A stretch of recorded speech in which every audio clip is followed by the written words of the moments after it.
बता। आओ झटली के बरो ले आवे, हम तो फ्री में बता देता। 30 लाख के चैलेंज में फंस गए बागेश्वर बाबा। आर्या पार के इस चैलेंज में जब बागेश्वर बाबा को सामने लाया गया तो उन्होंने कुछ ऐसा किया जिसे सुनकर आपके रोंगटे खड़े हो जाएंगे। आसाराम बापू से लेकर निर्मल बाबा तक हमारे देश ने एक से बढ़कर एक साधु बाबाओं को देखा है, लेकिन इस वक्त हर जुबान पर सिर्फ एक ही नाम है और वो है बागेश्वर बाबा का, यानी कि धीरेन्द्र कृष्ण शास्त्री का। एक ऐसा 26 साल का नौजवान जो देखने में किसी फिल्मी हीरो की तरह लगता है, लेकिन उनके कारनामे और बोलने का अंदाज बड़े बड़ों को चक्का में डाल देता है। पर फिलहाल तो दोस्तों बागेश्वर बाबा खुद चक्कर खा रहे हैं और पुलिस इनके पीछे पड़ी है।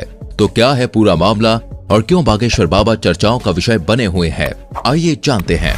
दोस्तों ये बात तो जगजाहिर है कि बागेश्वर बाबा जो लोगों की मन की बात जानकर उनकी समस्याओं का हल कर देते हैं और उसे पर्चे में लिख देते हैं, इसके चलते वो काफी ज्यादा ट्रेंड पर चल रहे हैं। इनकी वीडियोस हर रोज वायरल होती है और लोग इन्हें सुनना देखना पसंद करते हैं। लेकिन वो कहते हैं ना, मीठा ज्यादा हो तो चींटियां लगने ही लगती हैं, और ऐसा ही कुछ हाल बागेश्वर बाबा के साथ भी है। तभी तो अलग अलग क्षेत्रों से लोग इन्हें बदनाम करने के लिए सामने आ रहे हैं कि क्या ये बाबा लोग वास्तविक हैं? कुछ इन्हें खुला चैलेंज कर रहे हैं तो कुछ इनकी विद्या पर शक कर रहे हैं, फर्जी हैं, धोखेबाज हैं। अभी एक टीवी शो के दौरान माइंड रीड करने वाली सुहानी ने कहा कि धीरेन्द्र शास्त्री अगर हमारी तरह दिमाग पढ़ते हैं तो इसमें कोई बुराई नहीं है, लेकिन इस कला को भगवान की कृपा कहकर लोगों के बीच अंधविश्वास फैलाना ये बहुत गलत है। और बात यहीं पे खत्म नहीं होती है। महाराष्ट्र में अपने एक कार्यक्रम के दौरान जब धीरेन्द्र शास्त्री नागपुर पहुंचे तो वहां की कमेटी ने इनके ऊपर अंधविश्वास फैलाने का आरोप लगाया और खुलेआम ये चैलेंज किया कि आप जो जादू और चमत्कार लोगों के सामने अपने धाम में दिखाते हैं, वही चमत्कार आप हमारे सामने दिखाइए। अगर आप सही हुए तो आपको हम 30 लाख रुपए देंगे। अच्छा। लेकिन कमेटी वालों का कहना है कि धीरेन्द्र शास्त्री इस चैलेंज से इतना ज्यादा डर गए हैं कि वो वापस लौट गए। इसके बाद महाराष्ट्र की उस कमेटी के श्याम मानव ने धीरेन्द्र शास्त्री के खिलाफ पुलिस कार्रवाई की मांग की। धीरेन्द्र कृष्ण महाराज कंप्लेंट दी थी एसीपी नागपुर के, और कहा कि पुलिस अगर कार्रवाई नहीं करेगी तो वो लोग आंदोलन करेंगे, क्योंकि महाराष्ट्र के कानून में अंधविश्वास फैलाना बहुत ही बड़ा जुर्म माना जाता है, जिसके तहत धीरेन्द्र शास्त्री को गिरफ्तार किया जाना चाहिए। धीरे धीरे महाराष्ट्र के नागपुर से निकली ये बात पूरे भारत में फैल गई, जिसके बारे में कई सारे लोग धीरेन्द्र शास्त्री से सवाल जवाब करने लगे, जिसके जवाब में बागेश्वर धाम सरकार ने कहा है कि हम बीच में कथा छोड़कर भागे ये बोलना बंद कर दें। हमारी कथा 7 दिन तक की ही थी कि डेट घोषित कर दी थी कि हम केवल 7 दिन की कथा करेंगे। लेकिन लोग विश्वास क्यों करेंगे? भारत में साधु महात्माओं की इज्जत का ऐसा फालूदा हुआ है कि चाहकर भी धीरेन्द्र शास्त्री पर विश्वास नहीं कर पा रहा था कोई। बड़ी बड़ी मीडिया कंपनी लगातार उनके चमत्कारों पर सवाल उठा रही थी और इन्हीं सारी चीजों से तंग आकर एक दिन बागेश्वर धाम सरकार ने सभी को अपने दरबार में बुलाया और कहा कि मैं नहीं बताऊंगा कि किसकी अर्जी लगी है। स्वयं छट जाइए, देखो नहीं तो विरोध होगा, नहीं तो ये कहेंगे तुझी के से सेटिंग है। आप लोग खुद अपने लोगों को खड़ा करिएगा और मैं उनकी परेशानियां और उनके मन की बात पहले से ही कागज पर लिख दूंगा और आप जिसको बहन जी लेकर आएंगे उसी का पर्चा ये निकलेगा। और जब ये चीज हुई तो हर कोई देखता रह गया। आपने अपनी समस्या बताई थी क्या? अपना नाम बताया था क्या? क्योंकि बागेश्वर धाम सरकार ने वाकई में सारी सच्चाई पहले से ही लिख रखी थी। बिल्कुल सही है, बिल्कुल सही। किसी को यहाँ बताया था? नहीं, मैंने ये सब कुछ देखने के बाद लोगों की बोलती बंद हो गई। लेकिन बागेश्वर धाम सरकार के ऊपर उठने वाले सवालों का सिलसिला अभी खत्म नहीं हुआ। इनकी कही हर एक बात को लोग विवाद बनाकर खड़ा कर देते हैं और ये बात सच भी है। आज बागेश्वर धाम सरकार इतना बड़ा नाम बन चुका है कि जो कोई भी इनका नाम लेता है वो खुद ही फेमस हो जाता है। बड़े बड़े न्यूज चैनल घंटों केवल इन्हीं के बारे में बात करते हैं और लोग बड़े मजे से सुनना देखना पसंद करते हैं। अभी कुछ समय पहले जब बागेश्वर धाम सरकार ने बुलडोजर चलवाने की बात कही थी तब भी काफी ज्यादा कंट्रोवर्सीज खड़ी हुई थी, जिसके बारे में एक इंटरव्यू में जब धीरेन्द्र शास्त्री से पूछा गया तो उन्होंने बड़े साफ शब्दों में कहा कि धर्म और ईश्वर उनके माता पिता के समान है और अगर कोई उनके माता पिता पर पत्थर मारेगा तो वो भी शांत नहीं रहेंगे। धीरेन्द्र शास्त्री की इन बातों से साफ जाहिर होता है कि वो लोगों के सामने किसी फिल्टर के साथ नहीं आते हैं, बल्कि जो अंदर से है वो बाहर से भी दिखाते हैं।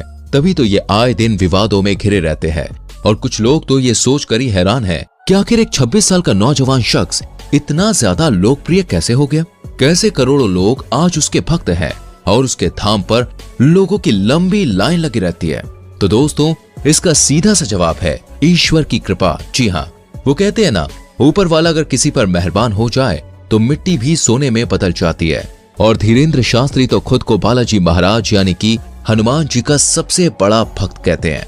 मध्य प्रदेश के छोटे से गांव में जन्म लेने वाले धीरेन्द्र शास्त्री के दादाजी भी पूजा पाठ का काम करते थे और बागेश्वर धाम लगाते थे, लेकिन इनके दादाजी उतनी प्रसिद्धि प्राप्त नहीं कर पाए जितनी आज धीरेन्द्र शास्त्री ने कर रखी है।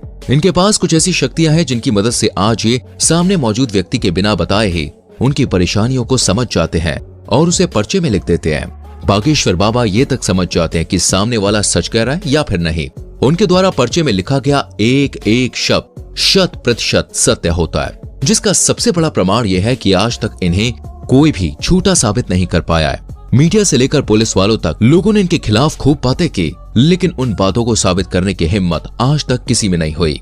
असल में होता यह है कि जिस किसी भी शख्स की अर्जी को बालाजी सरकार स्वीकार कर लेते हैं, उस व्यक्ति को या तो उसके परिवार के किसी भी व्यक्ति को लगातार 2 दिन सपने में बंदर नजर आते हैं। और ये कोई कही सुनी बात नहीं है दोस्तों, बल्कि जितने भी लोग अर्जी लगाने आते हैं उन्होंने खुद इस बात को स्वीकार किया है। लेकिन अब मीडिया वाले कहाँ लोग कि भाई बात मानेंगे, उन्हें तो हर चीज का सबूत चाहिए होता है। इसलिए कई सारे मीडिया हाउस वाले बागेश्वर बाबा के दरबार में भक्त बनकर भीड़ में इकट्ठा हो जाते हैं ताकि देख सकें कि धाम के अंदर असल में होता क्या है। लेकिन चमत्कार देखिए, जब जब मीडिया वाले दरबार में आए तब तब बाबा उन्हें पहचान लेते हैं और उनके पोल सभी के सामने खोल कर रख देते हैं। ये सब कुछ देखने के बाद मीडिया वाले भी बाबा के सामने घुटने टेक देते हैं और चुपचाप वहां से 9-2-11 हो जाते हैं। ये चीज 1-2 नहीं बल्कि सैकड़ों बार बागेश्वर धाम सरकार के दरबार में हो चुकी है। बागेश्वर धाम एकमात्र ऐसा धाम है जिसने साइंस और टेक्नोलॉजी के भी होश उड़ाकर रख दिए हैं और लोग अभी भी सोचने पर मजबूर हैं कि आखिर ये सब कैसे हो सकता है। क्योंकि अगर धीरेन्द्र शास्त्री से पूछा जाए तो वो साफ कहते हैं कि ये सब कुछ उनके दादाजी और हनुमान जी की कृपा की बदौलत है। ईश्वर उन्हें शक्तियां देते हैं जिससे वो लोगों के मन की बात को समझ जाते हैं और उन्हें दूर कर पाते हैं।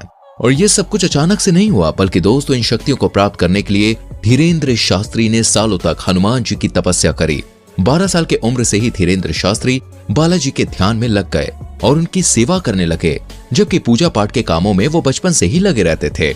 आज ये उस स्तर पर पहुंच गए हैं जहां इन्हें हर लोगों के मन की बात को समझने में बिल्कुल भी समय नहीं लगता। ये जो कुछ भी कह देते हैं वो पत्थर की लकीर हो जाता है जिसका सच होना तय है, और इसका कई बार उदाहरण भी देखा जा चुका है। हालांकि अगर हम बागेश्वर धाम की बात करें तो दोस्तों इसका इतिहास बहुत पुराना है। लोगों की मान्यताओं के अनुसार बागेश्वर धाम मंदिर चंदेल कालीन युग का है। सन 1986 में ग्रामवासियों के द्वारा मंदिर का निर्माण किया गया था। उसी दौरान ग्राम गढ़ा में बाबा सेतु लालगढ़ चित्रकूट से दीक्षा लेकर अपने गांव के प्राचीन कालीन मंदिर पहुंचे। पहले तो इन्होंने राम कथा करी और फिर ये झाड़ फूक का भी काम करने लगे। लोगों के अंदर मौजूद बुरी शक्तियों को अपनी एक फटकार से ये भगा दिया करते।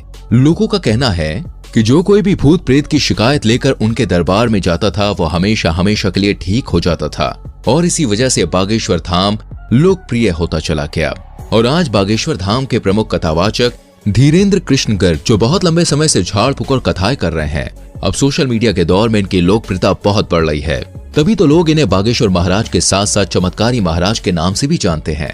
वर्तमान समय में धीरेन्द्र कृष्ण सरकार मध्य प्रदेश में ही अपना दरबार लगाते हैं और लोगों की समस्याओं का समाधान करते हैं। बागेश्वर धाम महाराज ने बचपन से ही रामायण और महाभारत जैसे महाकाव्यों का अध्ययन किया था। अपने दादाजी के साथ पूजा पाठ करने के अलावा इन्होंने वृंदावन में भी काफी लंबा समय गुजारा है। साथ ही साथ उन्होंने अपनी प्रारंभिक पढ़ाई को भी पूरा किया है। इनका कथा बोलने का अंदाज काफी ज्यादा निराला है, जिसे सुनकर लोगों की आंखों से आंसू निकल आते हैं। लेकिन हर मंगलवार को लगने वाला दिव्य दरबार सबसे ज्यादा प्रसिद्ध है। बाकी आपका इनके बारे में क्या विचार है, कमेंट में हमें जरूर बताएं। इस तरह की वीडियोस लगातार देखते रहने के लिए चैनल को सब्सक्राइब करके बेल आइकॉन प्रेस करें, जिससे आने वाली वीडियोस आपसे मिस ना हो। मिलते हैं अगली वीडियो में, अपना ख्याल रखें।